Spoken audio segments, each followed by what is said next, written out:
Hi all, welcome to YouTube channel Study Karnataka.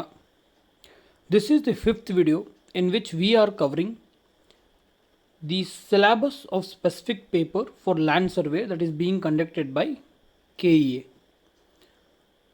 Previously we have covered total 4 videos in which the topics regarding photogrammetry, aerial survey, the principles and the different types of photogrammetry and aerial survey has been discussed. ಹಿಂದಿನ 4 ವಿಡಿಯೋಗಳಲ್ಲಿ ನಾವು ಈಗಾಗಲೇ modern survey ಮೆಥಡ್ಸಿನ ಕೆಲವೊಂದು ಅಂಶವನ್ನು ನೋಡಿದ್ದೇವೆ. ಯಾರೆಲ್ಲ ವಿಡಿಯೋಗಳನ್ನು ನೋಡಿಲ್ಲ ದಯಮಾಡಿ ಅದನ್ನು ನೋಡಿ. ಈ ವಿಡಿಯೋದ ಡಿಸ್ಕ್ರಿಪ್ಷನಲ್ಲಿ ಅದರ ಲಿಂಕನ್ನು ಕೊಟ್ಟಿರ್ತೇವೆ. ಅದರೊಂದಿಗೆ ಕರೆಂಟ್ ಅಫೇರ್ಸ್ ಕೂಡ ಸ್ಟಾರ್ಟ್ ಮಾಡಿದ್ದೇವೆ. ಕೇವಲ ಕರ್ನಾಟಕ ರಿಲೇಟೆಡ್ ಇರ್ತಕ್ಕಂಥ ಕರೆಂಟ್ ಅಫೇರ್ಸನ್ನು ಮಾತ್ರ ನಾವು ಹೇಳ್ತಾ ಇದ್ದೀವಿ. ಯಾಕಂದರೆ ಮೆಜಾರಿಟಿಯಾಗಿ KE ಆಗಲಿ KPSC ಆಗಲಿ ಕರ್ನಾಟಕ ರಿಲೇಟೆಡ್ ಕರೆಂಟ್ ಅಫೇರ್ಸನ್ನು ಕೇಳ್ತಾರೆ. ಈಗಾಗಲೇ ಜೂನ್ ಮಂತಿನ ಕರ್ನಾಟಕ ರಿಲೇಟೆಡ್ ಕರೆಂಟ್ ಅಫೇರ್ಸನ್ನು ನಾವು ಕವರ್ ಮಾಡಿದ್ದೇವೆ. ಯಾರೆಲ್ಲ ನೋಡಿಲ್ಲ ಅದರ ಒಂದು ಪ್ಲೇಲಿಸ್ಟ್ ಇದೆ. ಆ ಪ್ಲೇಲಿಸ್ಟ್ ಲಿಂಕನ್ನು ವಿಡಿಯೋದ ಡಿಸ್ಕ್ರಿಪ್ಷನ್ ಹಾಕಿರ್ತೀನಿ, ನೀವು ಅದನ್ನು ನೋಡ್ಬೋದು. So in this video we will be seeing the importance of the scale ಅಂದರೆ ಫಾರ್ ಎಕ್ಸಾಂಪಲ್ ಭೂಮಿಯ ಮೇಲೆ 1 ಕಿಲೋಮೀಟರ್ ಇದ್ದರೆ ನಾವು ಪೇಜ್ ಮೇಲೆ 1 ಕಿಲೋಮೀಟರ್ ತೋರಿಸ್ಲಿಕ್ಕೆ ಆಗೋದಿಲ್ಲ. ಅದಕ್ಕೆ ನಾವೇನು ಮಾಡ್ತೀವಿ 1:1 ಕಿಲೋಮೀಟರ್ ಅಂತ ಬರಿತೀವಿ, ರೈಟ್? ಅದರ ಅರ್ಥ ಏನು, ಇಲ್ಲಿ 1 ಸೆಂಟಿಮೀಟರ್ ನಾವು ಪೇಜ್ನಲ್ಲಿ ತೋರಿಸ್ತಾ ಇದ್ದರೆ ಅದು 1 ಕಿಲೋಮೀಟರ್ ಇದ್ದಾಗೆ. ಇದರ ಮಹತ್ವವೇನು ಹಾಗೂ ಸರ್ವೆನಲ್ಲಿ ಇದು ಯಾವ ರೀತಿ ಉಪಯೋಗ ಆಗುತ್ತೆ, ಅದರೊಂದಿಗೆ ಇದರ ಮೇಲೆ ಯಾವ ರೀತಿ ಟ್ರಿಕ್ಕಿ ಕ್ವಶನ್ಗಳನ್ನು ಕೇಳ್ಬೋದು, ಅದನ್ನು ಈ ವಿಡಿಯೋದಲ್ಲಿ ಕವರ್ ಮಾಡೋಣ. So importance of the scale in satellite imagery, ಇದೊಂದು ಟಾಪಿಕ್ ಇದೆ. ಇದೊಂದು ಸ್ಪೆಸಿಫಿಕ್ ಹೆಡ್ಲೈನ್ ಇದೆ ಮಾಡರ್ನ್ ಸರ್ವೆ ಮೆಥಡ್ಸ್ನಲ್ಲಿ. So scale is the relationship between a distance on the image and the corresponding distance on the ground. ಈಗ ನಾನು ಹೇಳಿದಿಲ್ಲ, for example ನೀವು ಒಂದು ಹೊಲವನ್ನು ಅಳಿಲಿಕ್ಕೆ ಹೋದಾಗ ಅಲ್ಲಿ ಉದ್ದಕ್ಕೆ 1 ಕಿಲೋಮೀಟರ್ ಇದ್ದಾಗ ನೀವು ಈ 1 ಕಿಲೋಮೀಟ್ರನ್ನು ಪೇಜ್ ಮೇಲೆ ತೋರಿಸ್ಲಿಕ್ಕೆ ಆಗೋದಿಲ್ಲ. ಆಗೇನು ಮಾಡ್ತೀರಾ, 1 centimetre is equal to 1 kilometre. ಒಂದು ವೇಳೆ ಆ ಪೇಜಿನ ಮೇಲೆ 1 ಸೆಂಟಿಮೀಟರ್ ಎಂದು ಬರೆದಿದ್ದರೆ ನಾವು ಅದನ್ನು ಸ್ಕೇಲಿನ ಮುಖಾಂತರ 1 ಕಿಲೋಮೀಟರ್ ಎಂದು ಭಾವಿಸಬೇಕಾಗುತ್ತೆ. ಎಕ್ಸಾಂಪಲ್ಗೆ 1:50,000 means 1 centimetre on image is equal to 50,000 centimetre or 500 metre on ground. ಇದರಿಂದ ಏನಾಗುತ್ತೆ ಅಂದರೆ ಅತಿ ಹೆಚ್ಚಿಗೆ ಇರ್ತಕ್ಕಂಥ ಪ್ರದೇಶವನ್ನು ಒಂದು ಚಿಕ್ಕವಾದ ಒಂದು ಪೇಪರಿನ ಮೇಲೆ ನೀವು ಅದನ್ನು ತೋರಿಸ್ಬೋದಾಗುತ್ತೆ. ಅಂಥ ಒಂದು ಡಾಕ್ಯುಮೆಂಟನ್ನು ಸ್ಕ್ಯಾನ್ ಮಾಡಿ ಡಿಜಿಟಲೈಸೇಷನ್ ಕೂಡ ಮಾಡ್ಬೋದು, ಅದು ಈಸಿಯಾಗಿರುತ್ತೆ. ಈ ಒಂದು ಈಸಿನೆಸ್ಸಿಗಾಗಿ ಈ ಒಂದು ಸ್ಕೇಲಿನ ಇಂಪಾರ್ಟೆನ್ಸು ಸರ್ವೇಯರ್ಗೆ ಅತಿ ಇಂಪಾರ್ಟೆಂಟ್ ಆಗಿರುತ್ತೆ. What are the importance of the scale? ಈ ಸ್ಕೇಲಿನ ಮಹತ್ವವೇನು? First is it determines the levels of detail. ಯಾವ ಮಟ್ಟಿಗೆ ಒಂದು ಭೂಮಿಯನ್ನು ಅಳೆದು ಅದರ ಡೀಟೇಲ್ಸನ್ನು ಕೊಟ್ಟಿದ್ದೀರಾ ಎಂಬುದು ಈ ಸ್ಕೇಲಿನ ಆಧಾರದ ಮೇಲೆ ಡಿಪೆಂಡ್ ಆಗಿರುತ್ತೆ. ಇದರಲ್ಲಿ 2 ಟೈಪ್ ಬರುತ್ತೆ, ಒಂದು ಲಾರ್ಜ್ ಸ್ಕೇಲು, ಒಂದು ಸ್ಮಾಲ್ ಸ್ಕೇಲು. ಲಾರ್ಜ್ ಸ್ಕೇಲ್ ಅಂದರೆ ಏನು, ಅದರಲ್ಲಿ ಅತಿ ಇಂಪಾರ್ಟೆಂಟ್ ಮೋರ್ ಡೀಟೇಲ್ಸನ್ನು ನೀಡಲಾಗಿರುತ್ತೆ. ಅದೇ ಸ್ಮಾಲ್ ಸ್ಕೇಲ್ನಲ್ಲಿ ಲೆಸ್ ಡೀಟೇಲ್ಸನ್ನು ನೀಡಲಾಗಿರುತ್ತೆ.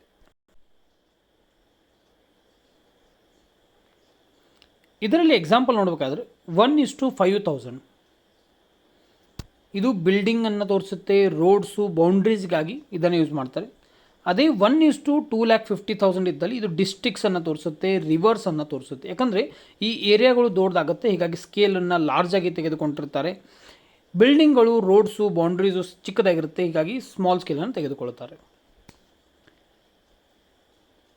4 ಮೇಜರ್ ಇಂಪಾರ್ಟೆನ್ಸ್ ಆಫ್ ಸ್ಕೇಲ್ಸನ್ನು ಇಲ್ಲಿ ಲಿಸ್ಟ್ ಡೌನ್ ಮಾಡಲಾಗಿದೆ. They are, it helps in accurate measurements, ಅತಿ ಅಕ್ಯುರೇಟಾಗಿ ಮೆಜರ್ಮೆಂಟ್ ಮಾಡಲಿಕ್ಕೆ ಅದು ಹೆಲ್ಪ್ ಮಾಡುತ್ತೆ. ಮ್ಯಾಪ್ ಪ್ರಿಪ್ರೇಷನ್ಗೆ ಹೆಲ್ಪ್ ಮಾಡುತ್ತೆ. ಪ್ಲ್ಯಾನಿಂಗ್ ಆ್ಯಂಡ್ ಸರ್ವೆಗೆ ಹೆಲ್ಪ್ ಮಾಡುತ್ತೆ. Determines the levels of detail. ಇದನ್ನು ಬಯಟ್ ಹಾಕೊಂಡ್ಬಿಡಿ. ಲಾರ್ಜ್ ಸ್ಕೇಲ್ ಇದ್ದಾಗ ಮೋರ್ ಡೀಟೇಲ್ಸನ್ನು ನೀಡುತ್ತೆ, ಸ್ಮಾಲ್ ಸ್ಕೇಲ್ ಇದ್ದಾಗ ಲೆಸ್ ಡೀಟೇಲ್ಸ್ ಇರುತ್ತೆ. ಲಾರ್ಜ್ ಅಂದರೆ 3, ಸ್ಮಾಲ್ ಅಂದರೆ ಲೆಸ್ಸು. ಇಷ್ಟು ನೆನಪಿಟ್ಕೊಂಡ್ಬಿಡಿ.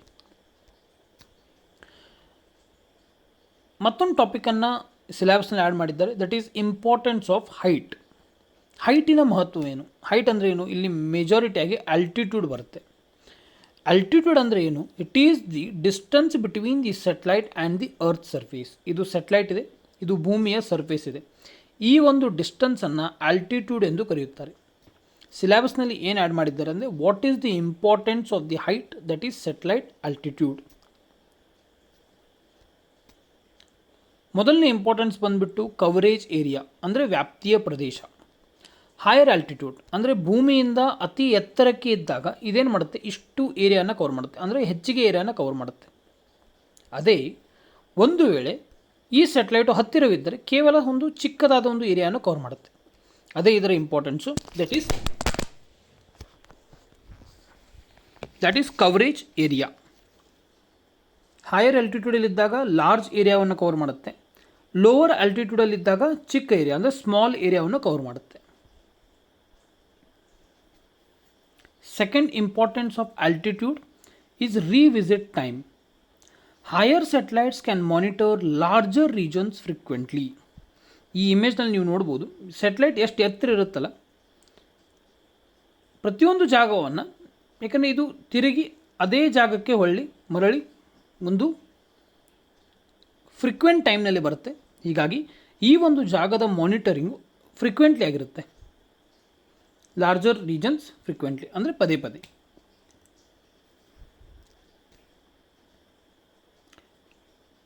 In your syllabus, they have also added the satellite orbits. Satellites orbit ಅನ್ನು ಒಂದು ಸಬ್ ಹೆಡ್ಡಿಂಗ್ ಆಗಿ ಸಿಲೆಬಸ್ನಲ್ಲಿ ಮಾಡರ್ನ್ ಸರ್ವೆ ಮೆಥಡ್ಸ್ನಲ್ಲಿ ಆ್ಯಡ್ ಮಾಡಿದ್ದಾರೆ. ಇದರಲ್ಲಿ ಟೋಟಲ್ ಆಗಿ 2 ಟೈಪ್ ಬರುತ್ತೆ ಸ್ಯಾಟಲೈಟ್ ಆರ್ಬಿಟ್ಸು.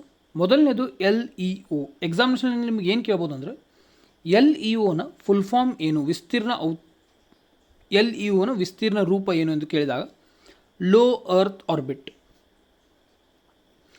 ಮತ್ತೊಂದು ಬರುವುದು ಜಿಯೋ ಸ್ಟೇಷನರಿ ಆರ್ಬಿಟ್. ಇದರಲ್ಲಿ ಮೇನ್ ಫ್ಯಾಕ್ಟ್ಸನ್ನು ನೀವು ನೆನಪಿಡಬೇಕಾಗುತ್ತೆ. ಮೊದಲನೇ ಫ್ಯಾಕ್ಟ್ ಬಂದುಬಿಟ್ಟು ಲೋ ಅರ್ತ್ ಆರ್ಬಿಟ್ಟಿಗಾಗಿ ಎಷ್ಟು ಡಿಸ್ಟೆನ್ಸ್ ಇರುತ್ತೆ, ಭೂಮಿಯ ಸರ್ಫೇಸ್ನಿಂದ ಸೆಟಲೈಟಿನವರೆಗೆ ಎಷ್ಟು ಡಿಸ್ಟೆನ್ಸ್ ಇರುತ್ತೆ ಎಂದು ಕೇಳಿದಾಗ 160 to 2000 ಕಿಲೋಮೀಟರ್. ಈ ಒಂದು ಪಾಯಿಂಟನ್ನು ನೆನಪು ಮಾಡ್ಕೊಳ್ಳಿ, ನಿಮ್ಮದೇ ಆದ ಒಂದು ನೋಟ್ಸ್ ಮಾಡಿ ಆ ನೋಟ್ಸ್ನಲ್ಲಿ ಇದನ್ನು ಹೈಲೈಟ್ ಮಾಡಿಟ್ಕೊಳ್ಳಿ. ಲೋ ಅರ್ತ್ ಆರ್ಬಿಟ್ಗಾಗಿ ಡಿಸ್ಟೆನ್ಸ್ ಬಂದುಬಿಟ್ಟು 160 to 2000 ಕಿಲೋಮೀಟರ್. ಅದೇ ಜಿಯೋ ಸ್ಟೇಷನರಿ ಆರ್ಬಿಟ್ಗೆ ಎಷ್ಟು ಡಿಸ್ಟೆನ್ಸ್ ಇರುತ್ತೆ ಎಂದು ಕೇಳಿದಾಗ ಸೆಟಲೈಟು ಮತ್ತು ಭೂಮಿಯ ಮೇಲ್ಪದರಿನಿಂದ ಉತ್ತರ ಬಂದುಬಿಟ್ಟು 35,786 35,786 kilometre is the distance between the Earth's surface and the satellite. Such a satellite is called as geostationary orbit. If at all the distance is between 160 to 2000 km, it is called as low Earth orbit. Now we should understand the different reasons for which these satellites are being placed at these orbits. ಇದೇ ಒಂದು ಆರ್ಬಿಟ್ನಲ್ಲಿ ಸ್ಯಾಟಲೈಟ್ಗಳನ್ನು ಇಡಲಿಕ್ಕೆ ಅದರದೇ ಆದ ಒಂದು ಮಹತ್ವವಿದೆ, ಅದನ್ನು ನಾವು ತಿಳ್ಕೋಣ. Low earth ಆರ್ಬಿಟ್ನಲ್ಲಿ ಮೊದಲನೇದಾಗಿ ಅತಿ ಇಂಪಾರ್ಟೆಂಟ್ ಏನಂದರೆ ಹೈ ರೆಸೊಲ್ಯೂಷನ್ ಇಮೇಜಸ್ ಬರುತ್ತೆ, ಅಂದರೆ ಅತಿ ಕ್ಲಿಯರ್ ಇರ್ತಕ್ಕಂಥ ಇಮೇಜ್ಗಳು ನಮಗೆ ಸಿಗುತ್ತೆ. ಅದರಲ್ಲಿ ಡೀಟೇಲ್ ಆದ ಇಮೇಜ್ ಇರುತ್ತೆ, ನಿಮಗೆ ಗುಡ್ಡ, ನದಿ, ಈವನ್ ಒಂದು ಚಿಕ್ಕ ಪಕ್ಷಿ ಕೂಡ ಕಾಣ್ತಕ್ಕಂಥ ಅವಕಾಶ ಲೋ ಅರ್ತ್ ಆರ್ಬಿಟ್ ಸ್ಯಾಟಲೈಟ್ನಲ್ಲಿ ಇರುತ್ತೆ. ಲ್ಯಾಂಡ್ ಮ್ಯಾಪಿಂಗಿಗಾಗಿ ಯಾವ ಒಂದು ಸೆಟಲೈಟನ್ನು ಯೂಸ್ ಮಾಡ್ತಾರೆ ಎಂದು ಕೇಳಿದಾಗ ಲೋ ಅರ್ತ್ ಆರ್ಬಿಟ್. ಯಾವುದಕ್ಕೆ? Land mapping. ಅರ್ಬನ್ ಪ್ಲ್ಯಾನಿಂಗಾಗಿ ಕೂಡ ಲೋ ಅರ್ತ್ ಆರ್ಬಿಟನ್ನು ಯೂಸ್ ಮಾಡ್ತಾರೆ ಸೆಟಲೈಟು, ಅಂದರೆ ಆ ಸೆಟಲೈಟು ಆ ಒಂದು ಆರ್ಬಿಟ್ನಲ್ಲಿ ಪ್ಲೇಸ್ ಆಗಿರಬೇಕು. ಡಿಸಾಸ್ಟರ್ ಮಾನಿಟರಿಂಗು ಕೂಡ ಇದೇ ಒಂದು ಸೆಟಲೈಟನ್ನು ಯೂಸ್ ಮಾಡ್ತಾರೆ. ಯಾವುದು?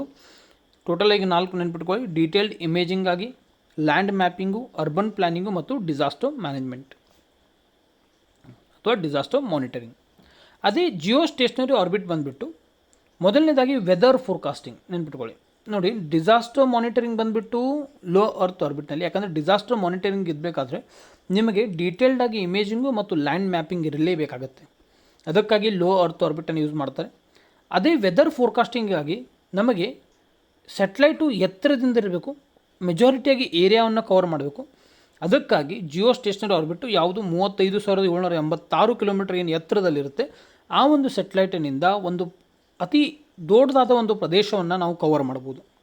ಹೀಗಾಗಿ ವೆದರ್ ಫೋರ್ಕಾಸ್ಟಿಂಗಾಗಿ ಜಿಯೋ ಸ್ಟೇಷನರಿ ಆರ್ಬಿಟನ್ನು ಯೂಸ್ ಮಾಡಲಾಗುತ್ತೆ. ಸೈಕ್ಲೋನ್ ಟ್ರ್ಯಾಕಿಂಗಾಗಿ, ಯಾಕಂದರೆ ಇಂಡಿಯನ್ ಓಷನು, ಪೆಸಿಫಿಕ್ ಓಷನು, ಇವೆಲ್ಲವೂ ಅಟ್ಲಾಂಟಿಕ್ ಓಷನು ಅತಿ ವಿಶಾಲವಾದ ಒಂದು ಜಾಗವನ್ನು ಹೊಂದಿದ್ದು, ಇದನ್ನು ಮಾನಿಟರ್ ಮಾಡಲಿಕ್ಕೆ ನಮ್ಮ ಸೆಟಲೈಟು ಭೂಮಿಯ ಮೇಲ್ಪದರದಿಂದ ಅತಿ ಎತ್ತರದ ಒಂದು ಸ್ಥಾನದಲ್ಲಿರಬೇಕಾಗತ್ತೆ. ಈ 35,786 ಕಿಲೋಮೀಟರ್ ಒಂದು ಸ್ಯಾಟಿಸ್ಫ್ಯಾಕ್ಟರಿ ಡಿಸ್ಟೆನ್ಸ್ ಆಗಿರುವುದರಿಂದ ಈ ಜಿಯೋ ಸ್ಟೇಷನರಿ ಆರ್ಬಿಟ್ನಲ್ಲಿ ಇರ್ತಕ್ಕಂಥ ಒಂದು ಸೆಟಲೈಟನ್ನು ಬಳಸಿ ಸೈಕ್ಲೋನ್ ಟ್ರ್ಯಾಕಿಂಗನ್ನು ಮಾಡಲಾಗುತ್ತೆ.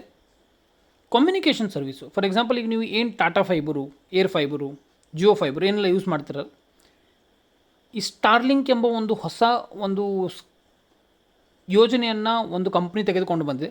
ಅದು ಕೂಡ ಈ ಕಮ್ಯುನಿಕೇಷನ್ ಸರ್ವಿಸ್ ಮೇಲೆ ಡಿಪೆಂಡ್ ಇದೆ. ಅದು ಕೂಡ ಜಿಯೋ ಸ್ಟೇಷನರಿ ಆರ್ಬಿಟಿನ ಸ್ಯಾಟಲೈಟನ್ನು ಯೂಸ್ ಮಾಡುತ್ತೆ. ಹಾಗಾದರೆ ಸ್ಟಾರ್ಲಿಂಕ್ ಎಂಬ ಒಂದು ಪ್ರೋಗ್ರಾಮನ್ನು ಯಾವ ಒಂದು ಕಂಪನಿ ಅಥವಾ ಯಾವ ಒಬ್ಬ ವ್ಯಕ್ತಿ ತೆಗೆದುಕೊಂಡು ಬಂದಿದ್ದಾರೆ, ಇದನ್ನು ಕಮೆಂಟ್ ಮಾಡಿ ತಿಳಿಸಿ. ಯಾಕಂದರೆ ನಿಮ್ಮ GS ಎಕ್ಸಾಮಿಷನಲ್ಲಿ ಇದನ್ನು ಕೇಳೋ ಚಾನ್ಸ್ ಇರುತ್ತೆ. ಈಗ ಬ್ರಾಡ್ಕಾಸ್ಟಿಂಗ್ ಆಗಿ ಕೂಡ ಜಿಯೋ ಸ್ಟೇಷನರಿ ಆರ್ಬಿಟ್, ಟೋಟಲಾಗಿ 4 ನೆನಪಿಟ್ಕೊಳ್ಳಿ: weather forecasting, cyclone tracking, communication services and broadcasting.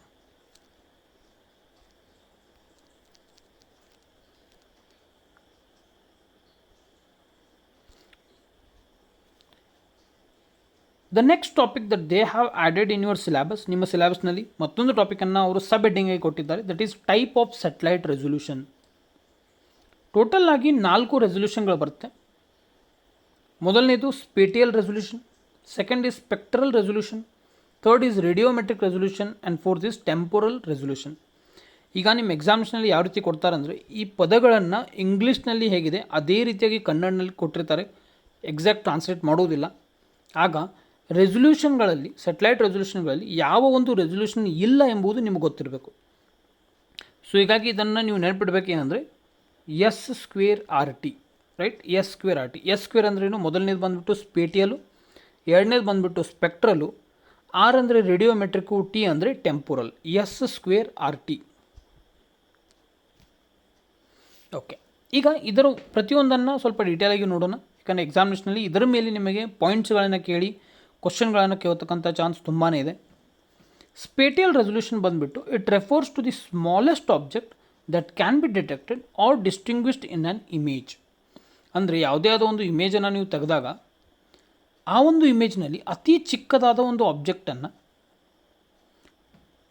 Differentiate ಮಾಡಿ, ಅಂದರೆ 2 ಆಬ್ಜೆಕ್ಟ್ ಇದ್ದಲ್ಲಿ ಒಂದು ಅತಿ ಚಿಕ್ಕವಾದ ಒಂದು ಆಬ್ಜೆಕ್ಟನ್ನು ಬೇರೆ ಆಬ್ಜೆಕ್ಟ್ನೊಂದಿಗೆ ಡಿಫ್ರೆನ್ಷಿಯೇಟ್ ಮಾಡಿ ಅದನ್ನು ಡೀಟೇಲಾಗಿ ನೋಡ್ತಕ್ಕಂಥ ಒಂದು ಅವಕಾಶ ನಮಗೆ ಎಲ್ಲಿ ಸಿಗುತ್ತೆ ಎಂದು ಕೇಳಿದಾಗ spatial resolution. It depends on the size of the pixel on the ground. Smaller pixel size means higher spatial resolution, that is more details. Question ಯಾವ ರೀತಿ ನಿಮಗೆ ಕೇಳ್ತಾರೆ ಅಂದರೆ, if you want to get higher spatial resolution, what should be the size of the pixel? The answer should be small, that is smaller pixel. Smaller pixel size ಇದ್ದಾಗ ನಿಮಗೆ high spatial resolution ಅಂದರೆ more detail ಇರತಕ್ಕಂಥ image ಸಿಗುತ್ತೆ. ಅದನ್ನು example ಮುಖಾಂತರ ಇಲ್ಲಿ ಕೊಟ್ಟಿದ್ದಾರೆ ನೋಡಿ. ಲೋ ಸ್ಪೇಟಿಯಲ್ ರೆಸೊಲ್ಯೂಷನ್ ಇದ್ದಾಗ ಈ ರೀತಿ ಬ್ಲರ್ ಕಾಣಿಸುತ್ತೆ, ಅಂದರೆ 30 ಮೀಟರು. ಅದೇ ಹೈ ಸ್ಪೇಟಿಯಲ್ ರೆಸೊಲ್ಯೂಷನ್ 0.5 ಮೀಟರ್ ಇದ್ದಾಗ ನಿಮಗೆ ಈ ರೀತಿಯಾಗಿ ಡೀಟೇಲ್ ಕ್ಲಿಯರ್ ಆಗೋ ಒಂದು ಇಮೇಜ್ ಸಿಗುತ್ತೆ.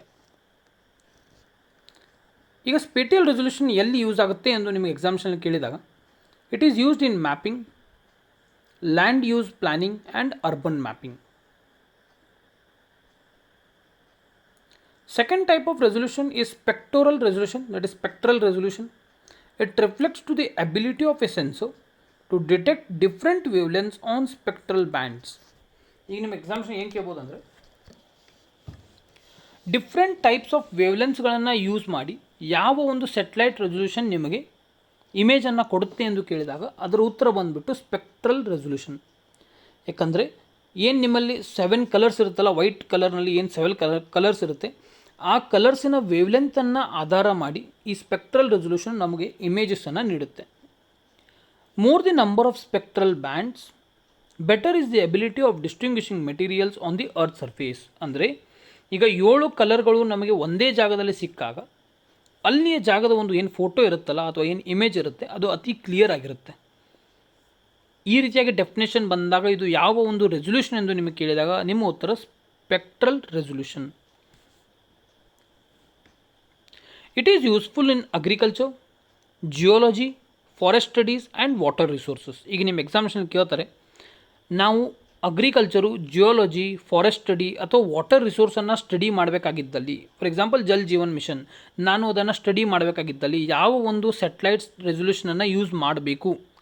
ಈ ರೀತಿಯಾಗಿ ಕ್ವಶನ್ ಕೇಳ್ತಕ್ಕಂಥ ಚಾನ್ಸು ಅಪ್ಲೈಡ್ನಲ್ಲಿ ಬರುತ್ತೆ. ಅಂದರೆ ಅಪ್ಲೈಡ್ ಕ್ವಶನ್ ಒಂದು ಸ್ಟೆಪ್ ಮೇಲೆ ಹೋಗಿ ಅವರು ಕ್ವಶನನ್ನು ಕೇಳಬೇಕನ್ಸಿದ್ದಲ್ಲಿ ಈ ರೀತಿಯಾದ ಕ್ವಶನನ್ನು ಕೇಳ್ತಾರೆ. ಆಗ ನಿಮ್ಮ ಉತ್ತರ ಸ್ಪೆಕ್ಟ್ರಲ್ ರೆಸೊಲ್ಯೂಷನ್ ಆಗಿರಬೇಕು. ಇದರಲ್ಲಿ ಕೂಡ ಎಕ್ಸಾಂಪಲ್ ಇದೆ, ಒಂದು ಫ್ಯಾಕ್ಚುಯಲ್ ಎಕ್ಸಾಂಪಲು, ಇದನ್ನು ನೀವು ನೆನಪಿಡಲೇಬೇಕಾಗುತ್ತೆ. ಯಾಕಂದರೆ ಇಂಡಿಯಾದ ರಿಲೇಟೆಡ್ ಆಗಿರೋದ್ರಿಂದ ರಿಸೋರ್ಸ್ ಸ್ಯಾಟ್ ಎಂಬ ಒಂದು ಸ್ಯಾಟಲೈಟ್ ಇದೆ. ಇದು ಕೂಡ ಸ್ಪೆಕ್ಟ್ರಲ್ ರೆಸೊಲ್ಯೂಷನ್ ಮೇಲೆ ಆಧಾರಿತವಾಗಿದೆ. ಸೆಂಟಿನಲ್ 2 ಇದು ಕೂಡ ಸ್ಪೆಕ್ಟ್ರಲ್ ಸ್ಯಾಟಲೈಟ್ ರೆಸೊಲ್ಯೂಷನನ್ನು ಯೂಸ್ ಮಾಡಿಕೊಂಡು ಈ ಒಂದು ಸ್ಯಾಟಲೈಟ್ ವರ್ಕ್ ಆಗುತ್ತೆ. ಯಾವುದು ಸೆಂಟಿನಲ್ 2 ಮತ್ತು ರಿಸೋರ್ಸ್ ಸ್ಯಾಟ್, ಅದನ್ನು LISS ಟ್ರಿಪಲ್ ಅಂದರೆ LISS 3 ಎಂದು ಕರೆಯುತ್ತಾರೆ. The third type of satellite resolution, that is radiometric resolution. ಇದನ್ನು ರೇಡಿಯೋಮೆಟ್ರಿಕ್ ಎಂದು ಕರೆಯಲಿಕ್ಕೆ ಮತ್ತೊಂದು ರೀಸನ್ ಇದೆ. ಯಾಕಂದರೆ it refers to the ability of the sensors to detect small differences in energy. ಅಂದರೆ ಯಾವುದೇ ಆದ ಒಂದು ಏನು ಎನರ್ಜಿ ಇರುತ್ತಲ್ಲ, ಶಕ್ತಿ ಇರುತ್ತಲ್ಲ, ಅದರಲ್ಲಿ ಒಂಚೂರು ಸ್ಮಾಲ್ ಡಿಫ್ರೆನ್ಸ್ ಆದರೂ ಕೂಡ ಅದನ್ನು ಡಿಟೆಕ್ಟ್ ಮಾಡ್ತಕ್ಕಂಥ ಕೆಪಾಸಿಟಿ ಇರ್ತಕ್ಕಂಥ ಸ್ಯಾಟಲೈಟ್ ರೆಸೊಲ್ಯೂಷನ್ ಯಾವುದು ಎಂದು ಕೇಳಿದ್ದಲ್ಲಿ ನಿಮ್ಮ ಉತ್ತರ ರೇಡಿಯೋಮೆಟ್ರಿಕ್ ರೆಸೊಲ್ಯೂಷನ್ ಆಗಿರಬೇಕು. It depends on the number of bits used to record the data. More the bits, more grey scale levels, that means better detection of differences. ಇಲ್ಲಿ ನೀವು ನೋಡ್ಬೋದು, ಬಿಟ್ಸ್ಗಳು ಅಂದರೆ ಇದು ಕಂಪ್ಯೂಟರ್ನ ಪದಾರ್ಥ, ಅಂದರೆ ಕಂಪ್ಯೂಟರ್ನ ಒಂದು ಶಬ್ದ ಇದು. ಬಿಟ್ಸ್, ಬೈಟ್ಸ್, ಕಿಲೋಬೈಟ್ಸ್, ಮೆಗಾಬೈಟ್ಸ್, ಗಿಗಾಬೈಟ್ಸ್ ಈ ರೀತಿಯಾಗಿರುತ್ತೆ. ಹಾಗಾದರೆ 1 ಬಿಟ್ ಅಂದರೆ ಎಷ್ಟು? 1 ಬೈಟ್ ಅಂದರೆ ಎಷ್ಟು? 1 ಬಿಟ್ ಅಂದರೆ ಎಷ್ಟು? 1 MB ಅಂದರೆ ಎಷ್ಟು? 1 GB ಅಂದರೆ ಎಷ್ಟು? ಇದನ್ನು ಕಮೆಂಟ್ ಮಾಡಿ ತಿಳಿಸಿ. ಯಾಕಂದರೆ ನಿಮ್ಮ ಕಂಪ್ಯೂಟರ್ ಕೂಡ ಇಲ್ಲಿ ಕವರ್ ಆದಂಗೆ ಆಗುತ್ತೆ. ಇದು ನಿಮಗೆ ಅತಿ ಬೇಸಿಕ್ ಅನಿಸಿದ್ರು ಕೂಡ ಎಕ್ಸಾಮಿನೇಷನಲ್ಲಿ ಇದೇ ರೀತಿ ಬೇಸಿಕನ್ನು ಕೇಳ್ತಾರೆ. So coming back to radiometric resolution, as I said, if there are more bits, ಇಲ್ಲಿ ನೀವು ನೋಡ್ಬೋದು, ಇಲ್ಲಿ ಟೋಟಲಾಗಿ 12 ಬಿಟ್ ಇದೆ, ಇಲ್ಲಿ 8 ಬಿಟ್ಟು ತೋರಿಸಿದ್ದಾರೆ. 8 ಬಿಟ್ ಇದ್ದಾಗ ನಿಮಗೆ ಡಿಫ್ರೆನ್ಸು ಮೈನರ್ ಆಗಿ ಕಾಣಿಸುತ್ತೆ. ಅದೇ 12 ಬಿಟ್ ಅಂದರೆ ಹೆಚ್ಚಿಗೆ ಬಿಟ್ ಆದ ಹಾಗೆ ಗ್ರೇ ಸ್ಕೇಲ್ ಲೆವೆಲ್, ಅಂದರೆ ಇದರಲ್ಲಿ ನೋಡ್ಬೋದು ನೀವು ಗ್ರೇ ಅತಿ ಡಿಫ್ರೆನ್ಷಿಯೇಟ್ ಮಾಡ್ತಕ್ಕಂಥ ಗ್ರೇಯನ್ನು ತೋರಿಸಿದೆ. ಅತಿ ಸ್ಮಾಲ್ ಡಿಫ್ರೆನ್ಸ್ ಕೂಡ ಕಾಣಿಸುತ್ತೆ.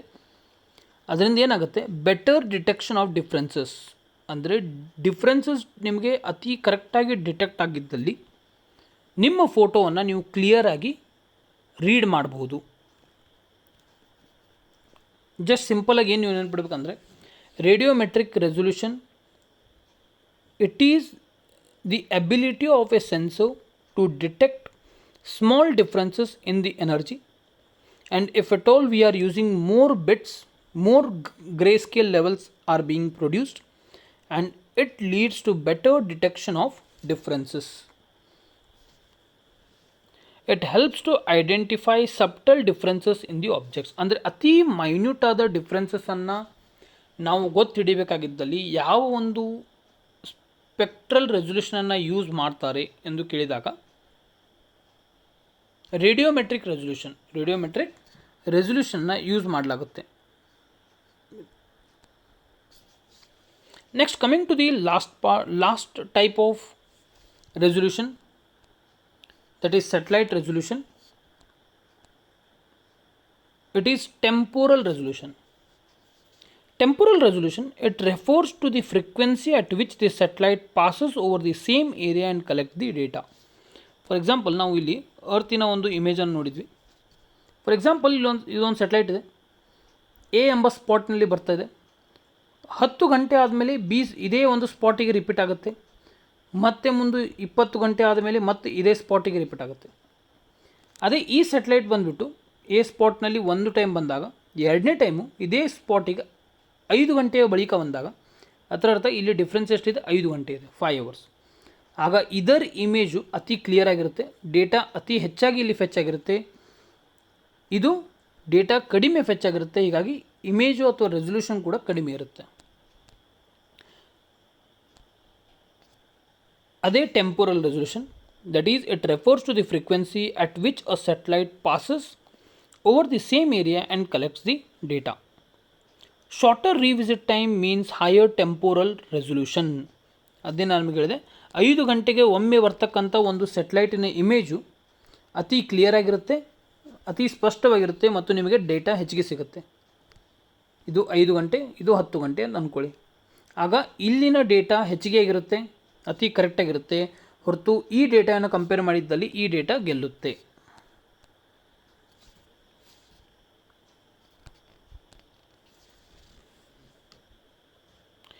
It is important for monitoring changes over time. ಅಂದರೆ ಒಂದು ಸ್ಪೆಸಿಫಿಕ್ ಟೈಮಿನ ಮುಖಾಂತರ ಯಾವ ರೀತಿ ಒಂದು ಸ್ಥಳ ಆಗಲಿ, ಒಂದು ಪಿಕ್ಚರ್ ಆಗಲಿ, ಒಂದು ಇಮೇಜ್ ಆಗಲಿ ಚೇಂಜ್ ಆಗ್ತಾ ಇದೆ ಎಂಬುದನ್ನು ಗೊತ್ತಿಡಲಿಕ್ಕೆ ಈ ಟೆಂಪೊರಲ್ ರೆಸಲ್ಯೂಷನನ್ನು ಯೂಸ್ ಮಾಡಲಾಗುತ್ತೆ. It is used in agriculture, flood monitoring, deforestation studies. ಡಿಫಾರೆಸ್ಟೇಷನ್ಗಾಗಿ ನಾವು ಯಾವ ಸೆಟಲೈಟ್ ರೆಸಲ್ಯೂಷನನ್ನು ಯೂಸ್ ಮಾಡ್ತೀವಿ ಎಂದು ಕೇಳಿದಾಗ ನಿಮ್ಮ ಉತ್ತರ ಟೆಂಪೊರಲ್ ರೆಸಲ್ಯೂಷನ್ ಆಗಿರಬೇಕು. ಮತ್ತೊಂದು ನೆನ್ಬಿಟ್ಕೊಳ್ಳಿ, ಇದರ ಮೇಲೆ ಇದರ ಆಧಾರಿತ ಕ್ವಶನ್ಗಳು ತುಂಬಾ ಬರುತ್ತೆ. ಸೊ ಹೀಗಾಗಿ ಇದನ್ನು ಸ್ಟಾರ್ ಮಾರ್ಕ್ ಮಾಡಿ ಇಟ್ಕೊಳ್ಳಿ. ದಯಮಾಡಿ ನಿಮ್ಮದೇ ಆದ ಒಂದು ನೋಟ್ಸ್ ಮಾಡುವಾಗ ಇದನ್ನು ಕಂಪಲ್ಸರಿಯಾಗಿ ಹೈಲೈಟ್ ಮಾಡಿ ಇಟ್ಕೊಳ್ಳಿ.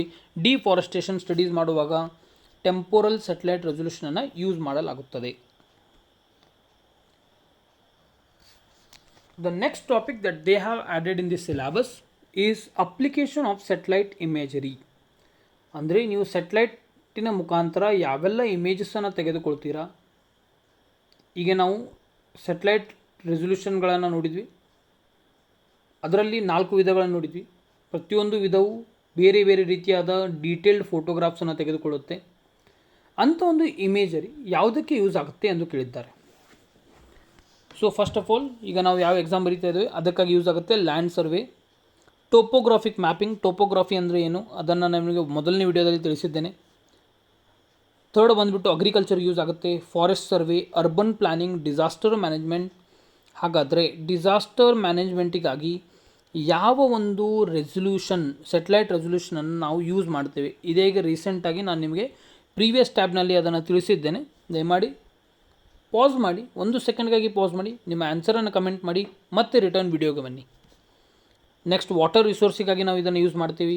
Water shed management, reservoir monitoring, river mapping, mining ಮತ್ತು ಡಿಫೆನ್ಸಿಗಾಗಿ ಕೂಡ ಇದನ್ನು ನಾವು ಯೂಸ್ ಮಾಡ್ತೀವಿ. ಸರ್ ಹಾಗಾದರೆ ಇದರ ಮಹತ್ವಗಳೇನು? What are the advantages of this? The advantages of this is it covers the larger area, faster data collection, ಅತಿ ವೇಗವಾಗಿ ಡೇಟಾನ ಕಲೆಕ್ಟ್ ಮಾಡ್ಬೋದು, ಕಾಸ್ಟ್ ಎಫೆಕ್ಟಿವ್ ಆಗಿರುತ್ತೆ. ಯಾಕಂದರೆ ನೀವು ಮ್ಯಾನ್ಯುಯಲ್ ಆಗಿ ಹೋಗಿ ಪ್ರತಿಯೊಂದು ಜಾಗವನ್ನು ಅಳೆದು ಪ್ರತಿಯೊಂದು ಜಾಗದ ಫೋಟೋವನ್ನು ತೆಗೆಯೋದಕ್ಕಿಂತ ಈ ಸ್ಯಾಟಲೈಟನ್ನು ಒಂದೇ ಬಾರಿಗೆ ನೀವು ಮೇಲ್ ಕಳಿಸಿದರೆ ಅದು ಕಾಸ್ಟ್ ಎಫೆಕ್ಟಿವ್ ಆಗಿ ನಿಮಗೆ ವರ್ಕ್ ಆಗುತ್ತೆ. ಯಾಕಂದರೆ ತುಂಬ ವರ್ಷಗಳ ಕಾಲ ಒಂದೇ ಸ್ಯಾಟಲೈಟ್ ರನ್ ಆಗ್ತಾ ಇರುತ್ತೆ, ಹೀಗಾಗಿ ನಿಮಗೆ ಅದು ಬೆನಿಫಿಟ್ ಕೊಡುತ್ತೆ. Next remote area mapping, regular monitoring, digital processing, accurate measurements and useful in GIS. ಹಾಗಾದರೆ GISನ ಫುಲ್ ಫಾರ್ಮ್ ಏನು? ಇದನ್ನು ಕಮೆಂಟ್ ಮಾಡಿ ತಿಳಿಸಿ. There are some of the facts that you should remember compulsory. ಇಲ್ಲಿ ಕೆಲವೊಂದು ಸ್ಯಾಟಲೈಟ್ ನೇಮ್ಗಳನ್ನು ಕೊಟ್ಟಿದ್ದೇನೆ.